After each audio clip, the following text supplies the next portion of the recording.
தற்போதுள்ள இயந்திர அறிவியல் உலகம் என்பது ஒரு உச்சக்கட்ட வளர்ச்சின்னு வச்சுக்கோங்க. தொழில்நுட்பத்தில் ஒரு உச்சக்கட்ட வளர்ச்சி.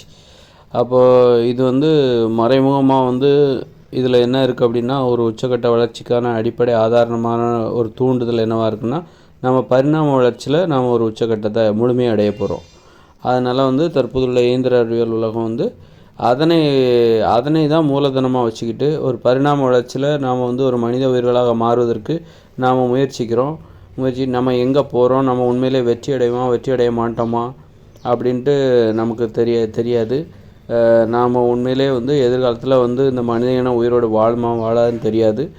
ஆக ஒரு முயற்சியில் பல காலங்களாக பல ஆயிரக்கணக்கான ஆண்டுகளாக ஓரிரு லட்சம் ஆண்டுகளாக நாம் ஒரு பரிணாம வளர்ச்சியில் முயன்று கொண்டே இருக்கிறோம். மனித உயிர்களாக மாறுவதற்காகவும் மனித உயிர்களாக முழுமையடைவதற்காகவும் பல்வேறு கண்டுபிடிப்புகளை நம்ம மொழியை கண்டுபிடிக்கிறோம், குடும்பத்தை கண்டுபிடிக்கிறோம், கூட்டு குடும்ப அமைப்பை கண்டுபிடிக்கிறோம், வாழ்ந்து பார்த்து கண்டுபிடிக்கிறோம், வாழ்வதற்கு தேவையான மொழியை கண்டுபிடிக்கிறோம், அன்போடு பாசத்தோடு நேர்மையாக வாழ்வதற்கான அதனை சார்ந்த மொழிகளை நம்ம கண்டுபிடிக்கிறோம், நிறைய முறைகளை கண்டுபிடிக்கிறோம். விளையாடுகிற முறை, அதுக்கு என்ன தொடர்பு, விளையாடுகிற முறை, கலைகள், இதெல்லாம் எப்படி நம்ம கலைகளை எப்படி பயன்படுத்தணும், அது எப்படி கலைப்படைப்புகளுக்கான ஒரு விதிமுறை என்ன, எல்லாவற்றையும் கண்டுபிடிச்சிட்டு இன்றைக்கி நம்ம முழுமையடைய போகிற காலத்தில் இருக்கோம். நாம் மனித உயிர்களாக முழுமையடைய போகிற காலத்தில் இருக்கிறோம். இப்போ தான் நம்ம மனித உயிர்களாகவே நம்ம முழுமையடைய போகிறோம். நம்ம இன்னும் ஆகலை. அந்த நிலையில் நம்ம இருக்கோம். அந்த உச்சகட்டம், அந்த அந்த அந்த கொண்டாட்டமாக கூட இருக்கலாம். அந்த இயந்திர அறிவியல் உலகம் என்பது மனித உயிர்களின் முழுமையடைகிற அந்த கொண்டாட்டத்தை கொண்டாடுகிற உலகமாக கூட இருக்கலாம். ஒரு நடைமுறை உச்சக்கட்டத்துக்கு போகும்போது அதை கடந்து என்ன வரும்னாக்கா ஒரு அமைதி வரும். இப்போ ஏற்கனவே நம்ம போரிட்டு இருந்தாங்க. 2ஆம் உலகப் போரில் அதுக்கு முன்னாடி பல காலகண்டங்களாக 1000 ஆண்டுகளாக போரிட்டு கொண்டே இருந்தார்கள். மன்னர்கள், சிற்றரசர்கள், எதிரி நாடு, இராணுவ அப்படி இப்படின்னு சொல்லிட்டு போரிட்டு கொண்டே இருந்தார்கள். வாழை வச்சுக்கிட்டு, அப்புறம் துப்பாக்கி வந்தது, எல்லாம் குண்டு போட்டாங்க, அணுகுண்டு போட்டாங்க, ஒரு அமைதி வந்துருச்சு. போரின் உச்சக்கட்டத்தை புரிஞ்சுக்கிட்டாங்க. போரோட உச்சக்கட்ட அழிவுங்கிறது இப்படிப்பட்டதாக தான் இருக்கும் அப்படின்னு சொல்லிட்டு புரிஞ்சு அதை உணர்ந்து அப்புறம் அமைதியை நோக்கி திரும்பினாங்க. இப்போ நாம் வாழ்ந்துக்கிட்டு இருக்கிற வாழ்க்கை இருக்குல்ல, ஒரு இயந்திர அறிவியல் உலக வாழ்க்கை என்பது, இதன் உச்சக்கட்ட காலத்தில் நாம் இப்போ வாழ்ந்துக்கிட்டு இருக்கோம். இதில் எப்படி மனம் திரும்ப போகிறாங்க, என்ன மாதிரியான உச்சக்கட்டம், இதில் என்ன நம்ம உணர போகிறோம். இப்போ ஒரு போர் அழிவு, இதுவும் அழிவு தான், இதுவும் யுத்தம் தான், மறைமுகமான யுத்தம். முன்னாடி நம்ம நேரடியாக சண்டை போட்டுக்கிட்டு இருந்தோம். கத்தி வாள் அல்லது துப்பாக்கி வச்சு நேரடியாக சண்டை போட்டுக்கிட்டு இருந்தோம். உலகம் முழுக்க யார் வலிமையாக இருக்கிறாங்களோ அவங்க தான் உயிர் வாழ்வாங்க, அப்படி இப்படின்னு சொல்லிட்டு நேரடியாக சண்டை போட்டுக்கிட்டு இருந்தோம். இப்போ நேரடியாக சண்டை போடுறதுக்கு நமக்கு ஒரு ஆதரவு இல்லை, மக்கள்கிட்ட வரவேற்பு இல்லை. அன்னைய காலத்தில் இருந்தது, பெருமையாக பேசினாங்க, நம்ம ஆட்கள் அடிச்சிட்டாங்க, நம்ம ஆட்கள் ஜெயிச்சிட்டாங்க, அப்படி இப்படின்னு சொல்லிட்டு பேசிகிட்டு இருந்தாங்க. இன்றைக்கி அதுக்கு வரவேற்பு இல்லை. சண்டை போடுறதே ஏன்டா பைத்தியக்காரங்களை எதுக்காக சண்டை போடுறீங்க அப்படின்னு சொல்லிட்டு போரிடுறதே விரும்பலை. அப்படிங்கும்போது மறைமுகமாக இப்போ போரிட்டுருக்காங்க. நேரடியாக சண்டை போடுறதுக்கு இப்போ வரவேற்பு கிடையாது, யாருக்கும் அனுமதி கிடையாது. அதுக்கு எதிர்ப்பு தெரிவிக்க ஆரம்பிச்சிட்டாங்க. நேரடியாக நீங்கள் சண்டை போடாதீங்க, எதுக்கு நேரடியாக ஒருத்தர் குத்திட்டு இருக்கீங்க, மறைமுகமாக சண்டை போடுங்க அப்படின்னு சொல்லிட்டு ரகசியமாக சண்டை போட ஆரம்பிச்சிட்டாங்க. இந்த இயந்திர அறிவியல் உலகம் மக்கள் மீது மக்களே நிகழ்த்துகிற ஒரு ரகசிய மறைமுகமான போர். மக்களை அழிப்பதற்காக மக்கள் மீது மக்களே ரகசியமாக, அதாவது ரொம்ப நுட்பமாக நம்ம அழிக்கிறதுக்கு தான் போகிறோன்னு தெரியாமலே மக்களை அழிப்பதற்காக மக்களே புறப்படுகிறார்கள். மக்களுக்கே தெரில நம்ம அழிக்க தான் போகிறோன்ட்டு, ஆனால் அழிக்கிறாங்க. மக்களுடைய செயல்பாடுகள் அழிவை ஏற்படுத்துகின்றன. அதுதான் தற்போதுள்ள இயந்திர அறிவியல் உலகம். நாம் ஏதோ ஒன்றை உருவாக்குறோம், பாதுகாக்கிறோம், அப்படி இப்படின்னு சொல்லிட்டு நம்ம எதை பண்ணாலும் நம்முடைய செயல்பாடுகள் அழிவுகளை தான் ஏற்படுத்துது. பல்வேறு வகையில் மக்கள் அழிவை நோக்கி போயிட்டு தான் இருக்காங்க. மறைமுகமான போர் இது. உதாரணத்துக்கு வாகனங்கள், போக்குவரத்து வாகனங்கள், உங்களுக்கு வேகமாக போகிறதுக்கு நாங்கள் ஒரு வழியை கண்டுபிடிக்கிறோம், வண்டியை கண்டுபிடிச்சிட்டோம், சக்கரத்தை கண்டுபிடிச்சிட்டோம், நீங்கள் வேகமாக ஒரு ஊர்லேருந்து இன்னொரு ஊருக்கு போகலாம், வாங்க ஏறுங்க, பயப்படாதீங்க, வாங்க ஏறுங்க அப்படின்னு எல்லோரையும் ஏற்றி விட்டுட்டு பார்த்தீங்கன்னா இப்போ வருஷ கடைசியில் எண்ணி பார்த்தாக்கா 10 லட்சம் பேர் இந்த வருஷம் செத்துருக்காங்க. எது? போக்குவரத்து வாகனங்களில் ஏற்பட்ட விபத்துகளால். அப்புறம் அவ்வளோதானே இல்லை 10 லட்சம் பேர் உடல் ஊனம் அடைஞ்சிட்டாங்க. ஓகே, நல்லது. இதுதான் மறைமுகமான போர். அதாவது நாங்கள் உங்களை பாதுகாக்கிறோம், உங்களுக்கு நல்லது தான் செய்கிறோம், உங்களை ஒரு ஊர்லேருந்து இன்னொரு ஊருக்கு பாதுகாப்பாக கொண்டு போகிறோம் அப்படின்னு சொல்லிட்டு என்ன பண்ணுறாங்க, அதனால் ஏற்படுற விபத்துகளில் செத்து போகிறாங்க. அப்போது இது எப்படி ஒரு ரகசியமான போராக இருக்க முடியும்? அவங்க ஒரு ஊருக்கு தானே இன்னொரு கொண்டு போகிறேன்னு சொன்னாங்க, பத்திரமா தானே கொண்டு போகிறேன்னு சொன்னாங்க. ஆக நம்ம இப்படியெல்லாம் போனால் கண்டிப்பாக விபத்து ஏற்படும். விபத்தை தவிர்க்கவே முடியாது. விபத்தை ஏற்றுக்கிட்டு தான் இதெல்லாம் செய்கிறாங்க. ஆக 10 லட்சம் பேர் சாவாங்கன்னு அவங்களுக்கு தெரியும். அதெல்லாம் ஏற்றுக்கிட்டு தான் அந்த வேலைகளை அவங்க செஞ்சிட்ருக்காங்க. 10 லட்சம் பேர் செத்துட்டாங்க அப்படின்னு சொல்லிட்டு இது வருஷம் நடக்குது. உடனே அந்த வேலையெல்லாம் நிறுத்திட்டாங்களா என்ன? ஆக செத்து தான் போவாங்க. அதுக்கு நாங்கள் என்னப்பா பண்ண முடியும்? நீ கூட சாவலாம், நான் கூட சாவலாம், யார் வேணாலும் சாவலாம். ஆக இது ஒரு மறைமுகமான போர். அதுதானே அவங்களுடைய நோக்கமும். 10 லட்சம் பேர் அவங்களுக்கு பல லட்சம் பேரை வாழ வைக்கணுங்கிற நோக்கம் இல்லை. அப்படி வாழ வைக்கிறேங்கிற சொல்கிற பேரில் 10 லட்சம் பேரை கொல்றது தான் அவங்களுடைய நோக்கம். இப்படி தான் நிறைய உணவுகளில் ஒரு மறைமுகமான போர். உணவுத்துறையில் உங்களுக்கு நல்ல உணவுகளை தரோம், உங்களுக்கு சுவையான இட்லி தரோம், பொங்கல் தரோம், பூரி தரோம், இடியாப்பம், பிரியாணி பாருங்கள் உங்களுக்கு சுவையானது, சாப்பிடுங்க அப்படின்னு சொல்லிட்டு அதற்கான வேலைகளை உணவுகளை உற்பத்தி செய்கிறாங்க, விற்பனை செய்கிறாங்க. அப்போ அதை சாப்பிட்டு மக்கள் நோய் சாப்பிட்றாங்க. அவங்க இப்படி சாவடிக்கிறது தான் அவங்க அதெல்லாம் உற்பத்தி பண்ணுறாங்க. இப்படி இதெல்லாம் சாப்பிட்டா நோய் சாவாங்கன்னு தெரியும். அப்போ அதில் தெரிஞ்சதுன்னா நிறுத்த வேண்டியதுன்னா ஏன் தொடர்ந்து செய்கிறாங்க?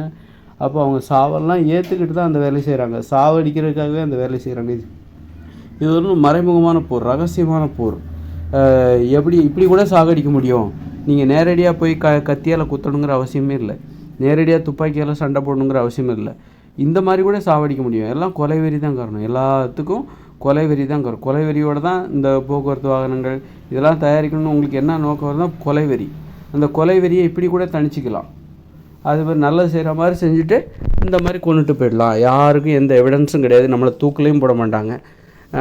அப்போது இப்போது மோட்டார் வாகன தொழிற்சாலையில் எத்தனை பேர் வேலை செய்கிறாங்க? ஒரு 1,00,000 பேர், ஒரு 2,00,000 பேர் உலகம் முழுக்க எத்தனை பேர் வேலை செய்வாங்க? அதை தயாரிக்கிற வேலையில், அதை பழுது பார்க்குற வேலையில் ஒரு 1 கோடி பேர், 2 கோடி பேர் வேலை செய்கிறாங்க. இத்தனை பேரும் சேர்ந்து தான் வருஷத்துக்கு 10 லட்சம் பேரை கொல்றாங்க. அவங்களுக்கு அது ஒரு வாய்ப்பாக போச்சு. நம்ம இப்படி பாதுகாப்பாக நம்ம 10 லட்சம் பேர்த்த கொல்லலாம். ஒரு 2 கோடி பேர் வேலை செய்கிறாங்கன்னு வச்சுக்கோங்களேன். உலகம் முழுக்க மோட்டார் வாகன தொழிலில் ஒரு 2 கோடி பேர் வேலை பார்க்குறாங்க. அப்போ அவங்களுக்கு ஒரு திருப்தி, அவங்களுக்கு ஒரு கொலைவெறி இருக்குது. அப்போ அவங்க என்ன பண்ணுறாங்க? இந்த மாதிரி வாகனங்கள் தயாரிக்கணும். அது அவங்களுக்கே தெரிய மாட்டேங்குது. அந்த வேலையை அவங்க செய்கிறாங்க. வாகனங்களை தயாரிக்கிறாங்க, பழுது பார்க்குற வேலையை செய்கிறாங்க, அதை மக்களுக்கு விற்பனை செய்கிறாங்க. மக்கள் ஓட்டிகிட்டு போயிட்டு சாவுறாங்க, தினம் சாவுறாங்க. மொத்தம் கூட்டி கழித்து பார்த்தா வருஷத்துக்கு 10 லட்சம் சாவுறாங்க. அப்போ அவங்களுக்கு 10 லட்சம் பேரை சாவடிப்பதற்கான ஒரு மறைமுகமான ஒரு வாய்ப்பு, ரகசியமான வாய்ப்பு. போலீஸ் அவங்ககிட்ட போய் யாரும் கேட்க போகிறதில்ல. நீ ஏன் வாகனம் தயாரிச்சா, அதனால தான் வருஷத்துக்கு 10 லட்சம் சாவுறாங்க அப்படின்னு சொல்லிட்டு அந்த தொழிற்சாலையை யாரும் கேட்க மாட்டாங்க. அப்போ 10 லட்சம் பேர்த்த கொல்லவும் செய்யலாம், யாரும் போலீஸ் கேட்க மாட்டாங்க. அப்படிங்கிற மாதிரி ஆக பாதுகாப்பாக ரகசியமாக தங்களுடைய கொலைவெறியை நீங்கள் தனித்து கொள்ளலாம். நேரடியாக சண்டை போட்டது அந்த காலம், மறைமுகமாக சண்டை போடுறது இந்த காலம். அப்படிங்கிற மாதிரி நீங்கள் எல்லா துறைகளும் பார்த்தீங்கன்னா அதன் மூலம் ஏதாவது ஒரு அழிவு ஏற்படும். அது மாதிரி மருத்துவர்கள் என்ன பண்ணுறாங்க? நாங்கள் உங்களுக்கு சிகிச்சை தரோம் அப்படின்னு சொல்லிட்டு மருத்துவத்துறையில் தெளிவாகவே அவங்க பிளான் பண்ணுறாங்க. இப்போ ஒரு வாகனத்துறையில் அவங்களுக்கு தெரியும் வேகமாக ஏன் அளவுக்கு அதிகமாக வேகமாக ஸ்பீடெல்லாம் அதிகமாக வைக்கிறாங்க. ஒரு வண்டி ஏன் ஸ்பீடாக போகணும்? 120 கிலோமீட்டர் வேகத்தில், 130 கிலோமீட்டர் வேகத்தில் போனால் கண்டிப்பாக விபத்து ஏற்படும். செத்துட்டு போகிறாங்க. நமக்கு அதை ஸ்பீடை காட்டி வியாபாரம் பண்ணலாம். ஸ்பீடை காட்டி தான் நிறைய பேர் வாங்குறாங்க. இது ரொம்ப ஸ்பீடு போகுமா அப்படின்னு சொல்லிட்டு வாங்கிட்டு இடித்து விபத்தில் ஏறி செத்து போகிறாங்க. அது மாதிரி மருத்துவத்துறையில் திட்டமிட்டே அவங்க ஒரு வேலை செய்கிறாங்க. இந்த மாத்திரை சாப்பிட்டா அந்த நோய் குணமாகாது, அதே நேரத்தில் கட்டுப்படுத்தும், குணமாகவும் விடாது, அதே நேரத்தில் கண்ட்ரோலாகவும் வச்சுக்கும். அதனால் இந்த மாத்திரை சாப்பிட்றவங்க வாழ்நாள் முழுவதும் இந்த மாத்திரை சாப்பிட்டு தான் ஆகணும் அப்படின்னு சொல்லிட்டு அவங்க திட்டமிட்டே மருந்துகளை உருவாக்குறாங்க. அப்போ இதுவும் ஒரு மறைமுகமான போர் தானே. அப்புறம் நோயாளிகளை உருவாக்குகிற உணவுகள், இந்த உணவுகளை சாப்பிட்டா நோய்கள் உருவாகும்னு தெரியும். அப்புறம் ஏன் அந்த உணவுகளை சாப்பிட்றீங்க? அந்த உணவுகளை ஏன் உற்பத்தி பண்ணுறீங்க? அதன் மூலம் மக்கள் சாப்பிட்றாங்கல்ல. மறைமுகமாக என்னை யாரும் போலீஸ் கேட்க போகிறதில்ல. நான் உற்பத்தி பண்ணுற இந்த உணவுப் பொருட்களை சாப்பிட்டுட்டு, நாமெல்லாம் உற்பத்தி பண்ணுற இந்த உணவுப் பொருட்களை சாப்பிட்டு மக்கள் உடனே சாவலைனாலும் ஒரு அவங்களோட வாழ்நாள் ஆயுள் குறைஞ்சி போகுது. அப்போ இதெல்லாம் ஒரு மறைமுகமான போர். அதே மாதிரி பார்த்திங்கன்னு வச்சுக்கோங்களேன், இப்போ புத்தர் இருக்காருன்னு வச்சுக்கோ. புத்தர் என்ன பண்ணுறாரு? பிரம்மச்சாத்திய துறவு வாழ்க்கையை போதிக்கிறாரு. ஆசையே துன்பத்துக்கு காரணம் அப்படின்னு சொல்லிட்டு அவரை பின்பற்றி பல லட்சக்கணக்கான பேர் இன்றைக்கி துறவு வாழ்க்கையை மேற்கொண்டிருக்காங்க. அதாவது குடும்ப வாழ்க்கையில் ஈடுபடாமல் துறவு வாழ்க்கையை மேற்கொண்டிருக்காங்க. இது என்னென்னாக்கா அவங்க மகிழ்ச்சியை அளிப்பது. ஒருத்தரை கொல்றதுங்கிறது ஒரு வகையான ஒரு கொலைவெறி. அப்புறம் அவங்க வாழ்ந்துக்கிட்டே இருப்பாங்க, ஆனால் அவங்க மகிழ்ச்சியை அளிப்பது, அவங்க மகிழ்ச்சியாக வாழ்வதை தடை செய்வது, அவங்க மகிழ்ச்சியாக வாழ விடாமல் அவங்கள் மகிழ்ச்சியை கொல்வது, அவர்கள் வாழ்வில் உள்ள மகிழ்ச்சியை கொலை செய்வது, இது ஒரு கொலைவெறி. இப்படியும் கொலை பண்ணலாம் அப்படிங்கிற மாதிரி. இப்போ புத்தர் ஒரு சொல்லிட்டு போயிட்டார், ஆசையை துன்பத்து காரணம். அப்புறம் அவரை பின்பற்றி பல லட்சக்கணக்கான பேர் துறவு வாழ்க்கையை வாழ்ந்து முடிச்சிட்டாங்க, இப்போது வாழ்ந்துக்கிட்டே இருக்காங்க. அப்போ இதுவும் ஒரு வகையான கொலை. இதுக்காக அவங்க மூளை செலவு செய்யப்படுது. அதுக்காக அவருடைய கருத்துக்களையும் கொள்கையை வச்சு மூளை செலவு செய்து நிறைய பேரை துறவு வாழ்க்கையில் ஈடுபட செய்து அதன் மூலம் அவர்கள் வாழ்வில் ஒரு குடும்ப வாழ்க்கையில் கிடைக்கிற மகிழ்ச்சியை அவர்கள் கிடைக்காம செஞ்சு இதுவும் ஒரு மகிழ்ச்சியை கொலை செய்கிற ஒரு வழக்கம்தான். இது கிறிஸ்தவ மதத்துலேயும் நடக்குது, புத்த மதத்தில் மட்டும் இல்லை, கிறிஸ்தவ மதத்துலேயும் இருக்குது, இந்து மதத்துலேயும் இருக்குது. துறவு வாழ்க்கை என்பது அதுவும் கொலை செய்கிற ஒரு முயற்சி தான். கொலை வெறியை தணிப்பதற்கான ஒரு வித்தியாசமான வேறுபட்ட ஒரு முயற்சி. அவர் வாழ்வில் உள்ள மகிழ்ச்சியை கொலை செய்வது, அப்படியாக அது போகிறது. இப்படி எல்லாமே பார்த்திங்கன்னா ஏதோ ஒரு வகையில் அதே மாதிரி பார்த்திங்கன்னா இப்போ ஒரு இசையமைப்பாளர் இருக்கார், அவர் பயங்கரமான அது மாதிரி இசையமைப்பாளர் ஒரு 10 பேர் இருப்பாங்க. அவங்க என்ன பண்ணுவாங்க, எல்லாத்துக்கும் ஒரு 8 கோடி பேருக்கு தமிழர்கள், அவங்க எல்லாத்துக்கும் தேவையான உலகத்து முழுக்க இசையமைப்பாளர் இருப்பாங்க. 800 கோடி பேர் மக்களும் இருக்காங்க. ஆனால் இவங்களுக்கு தேவையான இசை வழங்குகிற அந்த இசைத்துறையில் மொத்தம் எத்தனை இசையமைப்பாளர் இருப்பாங்க, ஒரு 100 பேர் 200 பேர் இருப்பாங்களா. இவங்க இத்தனை பேர் சேர்ந்து அந்த மக்களுக்கு தேவையான இசை கொடுப்பாங்க. அதன் மூலம் என்னென்னா அவங்க மக்கள் இசைனா என்னன்னு தெரியாது, அவங்க ஒரு நுகர்வோராக தான் இருப்பாங்க, கேட்குறவங்களாக தான் இருப்பாங்க. ஒரு இசைனா என்னன்னு தெரியாது. நமக்கு யாரோ ஒருத்தர் பாட்டு எழுதி கொடுப்பாங்க, இசையமைத்து கொடுப்பாங்க, நம்ம அதை கேட்டுட்ருக்கலாம் அப்படின்னு சொல்லிட்டு இசையை பற்றி வேறு ஒன்றுமே மக்களுக்கு ஒன்றும் தெரியாது, அறியாமையில் இருப்பாங்க. இசையை உருவாக்குபவர்களாக இல்லாமல் இசையை வெறுமனே கேட்குறவர்களாக இருப்பாங்க. இதுவும் ஒரு கொலை தான். ஏன்னா ஒரு மகிழ்ச்சிங்கிறது, இசை மூலமாக உங்களுக்கு கிடைக்கிற மகிழ்ச்சிங்கிறது நீங்களே இசையை உருவாக்கணும். அப்போ தான் நீங்களே இசையை உருவாக்கி அதை பாடணும். அது மாதிரி மற்றவங்க இசையை உருவாக்கி அவங்க அதாவது பாடல் கிடையாது, இசை என்பது நடனம் தான். அந்த மாதிரி இசைத்துறையில் மக்களை மகிழ்விக்கிறேன் அப்படின்னு சொல்லிட்டு அவங்க அப்போ இந்த மாதிரி பாடலாம் சினிமா மூலமாகவோ வேறு மூலமாகவோ அவங்க மக்களுக்கு இசையை தங்களுடைய திறமையை வழங்குவதன் மூலம் மக்கள் சோம்பேறி ஆகிட்டாங்க. மக்கள் முயற்சி செய்து எதையுமே செய்ய மாட்டேங்கிறாங்க. ஒரு இசைத்துறையில் அவங்களாவே அது மாதிரி நடனமாக அதை வேடிக்கை பார்க்குறாங்க. இது ஒரு கொலை தான். ஒரு நடன கலைஞர்கள் நிறைய பேர் இருக்காங்க, அவங்க நடனம் ஆடுறாங்க, அதை வேடிக்கை பார்க்குறாங்க மக்கள். ஸ்டேஜ்லேயோ அல்லது சினிமா ஒரு சோசியல் மீடியாவிலையோ வேடிக்கை பார்த்து மக்கள் தங்கள் சொந்த வாழ்வில் நடனம் ஆடாமல் நிறுத்தி விடுகிறார்கள். வெறும் வேடிக்கை பார்க்குற மனிதர்கள். இது ஒரு கொலை தான், அவங்க வாழ்க்கையில் உள்ள மகிழ்ச்சியை கொலை செய்வது. இது அப்புறமே விளையாட்டு வீரர்கள். ஏன் மக்கள் இப்போ விளையாட்டுல, ஏன்னா விளையாட்டை வேடிக்கை பார்க்குறாங்க. T20 அப்புறம் கிரிக்கெட்டு கால்பந்து அப்படின்னு சொல்லிட்டு விளையாட்டு வீரர்கள் எத்தனை பேர் இருக்காங்க அந்த உலகத்தில். ஒரு இந்தியாவுக்குன்னு 12 கிரிக்கெட் வீரர்கள் தான், ஒரு 20 பேர் இருப்பாங்க. அதுமாதிரி உலகம் முழுக்க இருக்கிற விளையாட்டு வீரர்கள் ஒரு 1,00,000 பேர் இருப்பாங்களா. இவங்க மிச்சம் இருக்கிற 800 கோடி பேருக்கு தேவையான விளையாட்டை இவங்க நாங்கள் விளையாடுறோம், நீங்கள் வேடிக்கை பாருங்கள் அப்படின்னு சொல்லிட்டு வேடிக்கை பார்க்க வச்சு அவங்க வாழ்க்கையை கொலை செய்கிறது. நீங்கள் விளையாடாதீங்க, நீங்கள் ஆடாதீங்க, நீங்கள் பாடாதீங்க, நாங்கள் உங்களுக்காக பாடுறோம், நாங்கள் உங்களுக்காக டான்ஸ் ஆடுறோம், நாங்கள் உங்களுக்காக விளையாடுறோம் அப்படின்னு சொல்கிறது.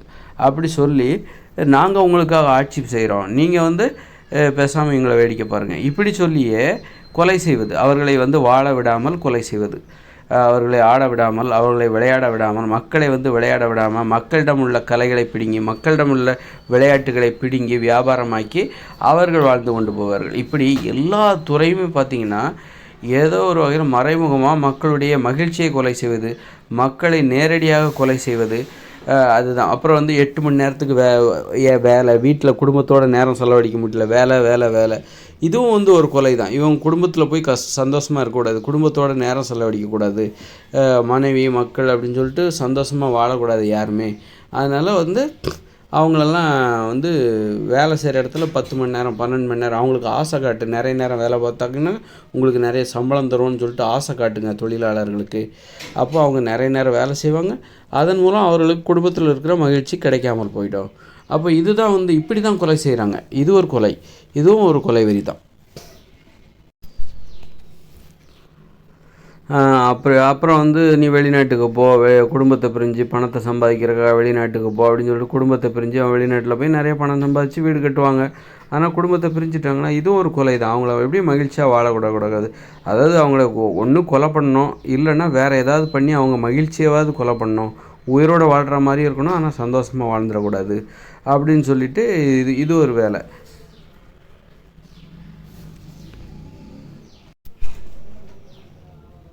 இப்படியாக மனித வாழ்க்கை என்பது கொலை வெறியினால் திட்டமிடப்படுகிறது. கொலைவெறியோடு திட்டமிடப்படுகிறது. கொலைவெறி தான். இப்போ அந்த உப்பு கலந்து சமைக்கப்பட்ட உணவை சாப்பிட்டதுனால அதனால் ஏற்படுகிற உடம்புல அளவுக்கு அதிகமான வலிமை ஏற்பட்டு விடுகிறது.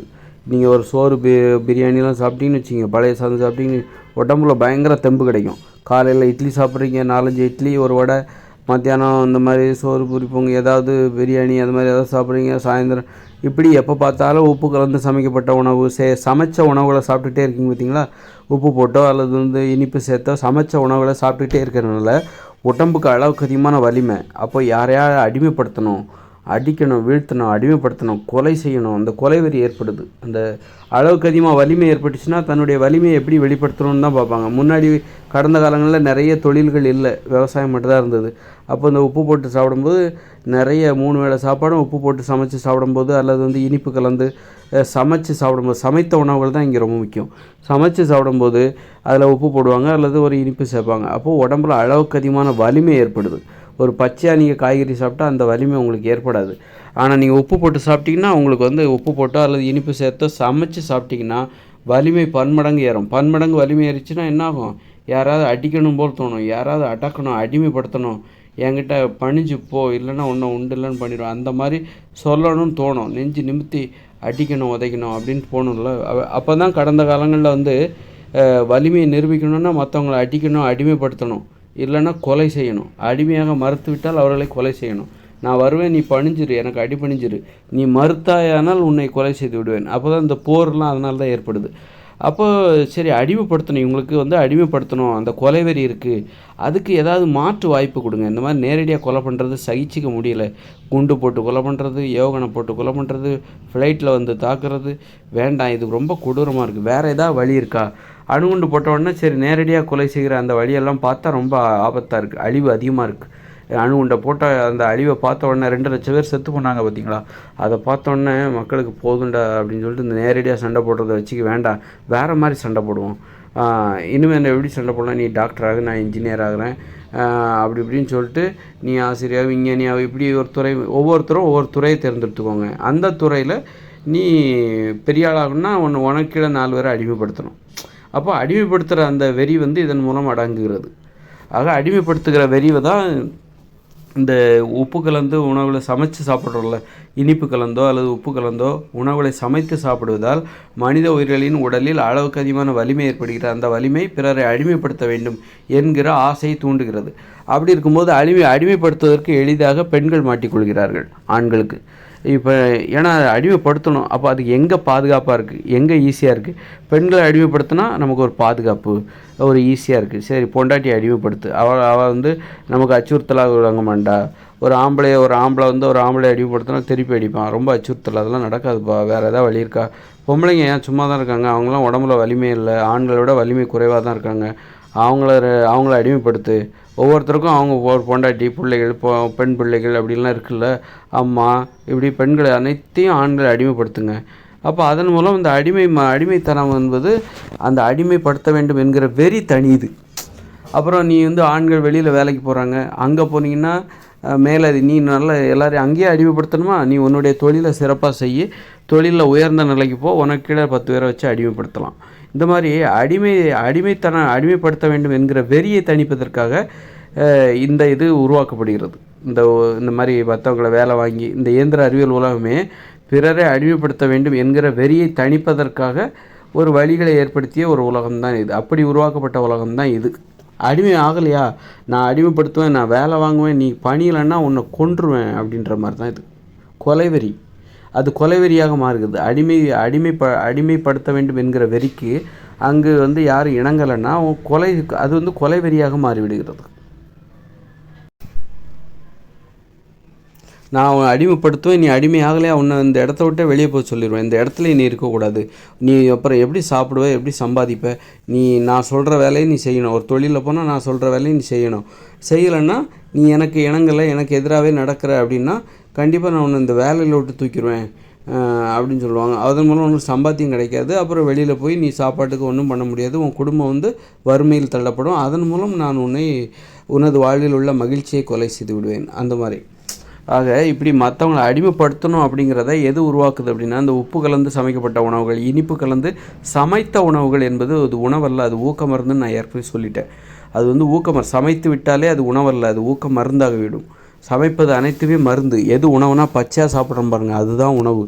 அதனால் வந்து சமைச்சு சாப்பிடும்போது நமக்கு அடிமைப்படுத்த வேண்டும் என்கிற அது வலிமை அதிகரிக்குது, வலிமை பன்மடங்கு அதிகரிக்குது. அதனால் வந்து மற்றவங்களை அடிமைப்படுத்தணும் அப்படிங்கிற உணர்வு ஒரு அளவுக்கு, வலிமை என்பது அளவோடு இருந்தால் மற்றவங்ககிட்டருந்து உதவி கேட்போம், நம்ம மற்றவங்களுக்கு உதவியும் செய்வோம். வலிமை என்பது அளவுக்கு அதிகமாகிட்டா மற்றவங்களை அடிமைப்படுத்துவோம். மற்றவங்களை அடிமைப்படுத்தும் போது அதற்கும் நம்ம பணிஞ்சு தான் போகணும். அப்போ தான் மற்றவங்கள முறைப்படுத்தப்பட்ட அடிமைத்தனம் இது. அடிமைத்தனம் அது நான் எல்லாத்தையும் அடிமைப்படுத்துவேன், ஆனால் என்னை யாரும் வேலை வாங்கக்கூடாது அப்படின்னா அது சர்வாதிகாரம் அப்படின்னு போகலாம். இது வந்து நானும் 4 பேர்த்தை அடிமைப்படுத்துவேன், எனக்கு கீழே உள்ளவங்கள நான் அடிமைப்படுத்துவேன், எனக்கு மேலே உள்ளவங்க என்னை அடிமைப்படுத்துவாங்க. இது ஒரு முறைப்படுத்தப்பட்ட ஏற்றுக்கொள்ளப்பட்ட அடிமைத்தனம். ஆக ஏதாவது ஒரு வகையில் இந்த மக்களை வந்து அழிக்கணும், கொல்லணும், அடிமைப்படுத்தணும், அல்லது அவர் குறைந்தபட்சம் அவர் வாழ்க்கையில் உள்ள மகிழ்ச்சியாவது அழிக்கணும், அப்புறம் நோய்களை ஏற்படுத்தணும், மனித ஆயுள் காலத்தை குறைக்கணும். 120 வயசு வாழ்கிற ஒருத்தனை வந்து மனுஷங்களை வந்து மனித உயிர்கள் 120 வருஷம் வாழ்வாங்களா? அப்போது வந்து தரமற்ற உணவுகள், நோய்களை ஏற்படுத்துகிற உணவுகள், குடும்பத்தோட மகிழ்ச்சியாக வாழ விடாமல் இப்படி பண்ணும்போது என்ன ஆகுதுன்னா, உடற்பயிற்சி செய்ய விடாமல், உடல் உழைப்பில் ஈடுபட விடாமல், இதன் மூலம் உடல் உறுதி இல்லாமல், இதன் மூலம் அவர்கள் வாழ்க்கையில் ஆயுளை கொண்டுறாங்க. 80 வயசில் செத்து போயிடுறாங்க. 80 வயசில் வாழ்கிறதே பெரிய புண்ணியம்னு நினைக்கிறாங்க. 120 வயசு வரை வாழ வேண்டிய மனிதர்களுக்கு 80 வயசில் வரைக்கும் வாழ்கிறதே பெரிய விஷயமா இருக்குது. அப்போ ஒரு 40 வருஷ வாழ்க்கையை ஆயுட்காலத்தை கொன்னுடுறாங்க. இதுதான் கொலைவெறி. அப்போது இப்படியும் கொலை பண்ணலாம், இது மாதிரியெல்லாம் டார்ச்சர் கொடுக்குற மூலமாக அவங்க ஒரு 120 வயசு வரைக்கும் வாழ விடாமல் ஒரு 40 வருஷத்தை கொலை பண்ணிடலாம். அவங்க வாழ்க்கையில் உள்ள 40 வருடங்களை கொலை செய்து விடலாம். இதுவும் ஒரு கொலை தான். இப்படி எந்த ஒரு நோக்கத்தை எடுத்துக்கிட்டாலும் இந்த இயந்திர அறிவியல் உலகம் கொலை வெறியையும் அடிமைப்படுத்த வேண்டும் என்கிற வெறியுமே மகிழ்ச்சியை கொலை செய்ய வேண்டும். அப்புறம் அவங்கள வந்து நோய்களை ஏற்படுத்தி அவங்க வாழ விடாமல் பண்ணணும், யாரும் சந்தோஷமாக இருக்கக்கூடாது, எல்லாரையும் அடிமைப்படுத்தணும், கொலை செய்யணும், அந்த மாதிரி நோய்களை ஏற்படுத்தி விரைவாக செத்து போயிடணும், இந்த மாதிரி கொல்லணும், அவஸ்தைப்படணும், துன்பப்படணும் அப்படிங்கிற ஒரு இதுதான் இந்த இயந்திர அறிவியல் உலகின் நடைமுறை. அதுக்கு காரணம் அளவுக்கு அதிகமான வலிமை. அதை கொடுப்பது என்னென்னா உப்பு கலந்து சமைக்கப்பட்ட உணவுகள். சமைச்சாச்சுனாலே அதில் உப்பு சேர்ப்பீங்க அல்லது இனிப்பு சேர்ப்பீங்க. அதனால் சமைக்கப்பட்ட உணவுகள்னாலே அதில் உப்பு இருக்கும் அல்லது இனிப்பு இருக்கும். உப்பும் இனிப்பு இல்லாமல் சமைக்கப்பட்ட உணவுகளை யாரும் சாப்பிட மாட்டாங்க. சமைக்கப்பட்ட உணவுகள் அனைத்துமே மருந்து. உணவுகளை சமைத்து விட்டால் அது உணவு என்கிற தன்மை இழந்து மருந்தாக மாறிவிடுகிறது. அதுவும் இந்த இட்லி, பூரி, பொங்கல், பிரியாணி இதெல்லாம் வந்து ஊக்க மருந்து. இது வந்து சரியான ஊக்க மருந்து. அதான் வலிமை அதிகரிக்கும். ஊக்க மருந்து சாப்பிட்டா மற்றவங்களை அடிமைப்படுத்தணும், கொலை செய்யணும், அடிமைப்படுத்தணும், மகிழ்ச்சியை கொலை செய்யணும். எவனும் மகிழ்ச்சியாக வாழக்கூடாது, சந்தோஷமாக வாழக்கூடாது, நோய்களோட வாழணும், அடிமைப்படுத்தணும், சுயமரியாதையோட வாழக்கூடாது அப்படிங்கிற அந்த உணர்வு தான் அந்த உப்பு கலந்து சமைக்கப்பட்டதால் உடலில் அதுதான் வந்து அந்த அடிமைப்படுத்துறதுக்காக தான் நம்ம உலகங்களே கண்டுபிடிச்சோம். கொலை செய்வதற்காக தான், கொலைவெறி தான் சொல்லப்போனால் அது ஒரு கொலைவெறி. அதனால தான் நமக்கு உலகங்களை கண்டுபிடிச்சோம்.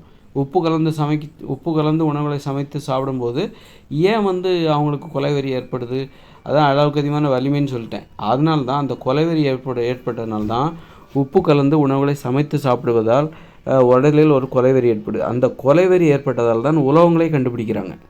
புரியுதுங்களா? சும்மா போய் கண்டுபிடிக்கல, எந்த ஒரு காரணம் இல்லாமல் நீங்கள் எதையும் கண்டுபிடிக்க முடியாது. நீங்கள் ஏன் உலகங்களை கண்டுபிடிக்கிறீங்க? உலகங்களை கண்டுபிடிக்கிறதுக்கு உங்களுக்கு என்ன உணர்வு தூண்டுதலாக இருந்துச்சுன்னா, இந்த உப்பு கலந்து உணவுகளை சமைத்து சாப்பிடுவது, இனிப்பு கலந்து உணவுகளை சமைத்து சாப்பிடுவது, குறிப்பாக சமைத்து சாப்பிடுவதன் மூலம் அவர்களுக்கு இந்த கொலைவெறி வருகிறது. அந்த கொலைவெறி தான் உலோகங்கள் கண்டுபிடிக்க காரணமாகிறது. உலோகங்கள் கண்டுபிடிச்ச உடனே அது என்ன ஆயுதங்கள் செய்கிறாங்க. கத்தி, அருவாள், ஈட்டி, மண்வெட்டி, கடப்பாரை இதெல்லாம் செய்கிறாங்க. இதெல்லாம் செஞ்சு வாள் செய்கிறாங்க, ஈட்டி செய்கிறாங்க. எல்லாம் முதல்ல அந்த கொலைவெறி தான் அதுக்கெல்லாம் காரணம். அந்த ஈட்டி இதை வச்சு வெட்டுறாங்க, ஒருத்தர் வெட்டிக்கிறாங்க, குத்திக்கிறாங்க, கொலை பண்ணிக்கிறாங்க, கழுத்தை அறுத்துக்கிறாங்க. ஆக பாருங்கள், அந்த உணர்வு தான், கொலைவெறி தான் நம்ம உலோகங்களை கண்டுபிடிக்க காரணம். நல்லா நினச்சிக்கோங்க, கொலைவெறி. அப்புறம் அதன் பிறகு தான் அடிமைப்படுத்துக்கணும். ஒருத்தர் கொல்லணும்னு போகும்போது அவன் அடிமையாயிடுறான், பணிஞ்சிடுறாங்க. ஐயா நான் உங்களுக்கு பணிஞ்சிடுறேங்க ஐயா, நீங்கள் சொல்கிற வேலையெல்லாம் செய்கிறேன் அப்படிங்கும்போது ஓகே பரவாயில்ல, என்னை எதிர்த்தன்னா உன்னை கொல்ல பண்ணிடுவேன், இது பரவாயில்லையே, எனக்கு அடிமையாகத்தான் இருக்கிற அப்படிங்கிற மாதிரி. ஆக அடிமையாக ஆகலைன்னா ஒன்றும் கொலை பண்ணிடுவேன். அதுக்கு தான் அந்த உலகங்களே கண்டுபிடிச்சது. மனித உயிர்களுக்கு ஏன் உலகங்களை கண்டுபிடிக்கணுங்கிற அந்த தூண்டுதல் ஏன் வந்துச்சுன்னா அதுக்கு இதான் காரணம். அந்த அடிமைப்படுத்த வேண்டும், கொலை செய்ய வேண்டும். அதுக்கு என்ன காரணம் அப்படின்னா அந்த அந்த தூண்டுதல் ஏன் வந்துன்னா உப்பு கலந்து சமைக்கப்பட்ட உணவுகள் அல்லது இனிப்பு கலந்து சமைக்கப்பட்ட உணவுகள் அல்லது சமைக்கப்பட்ட உணவுகளை உண்டது தான் காரணம். ஆக நீ சமைத்தாலே அதில் உப்பு சேர்ப்பீங்க அல்லது இனிப்பு சேர்ப்பீங்க.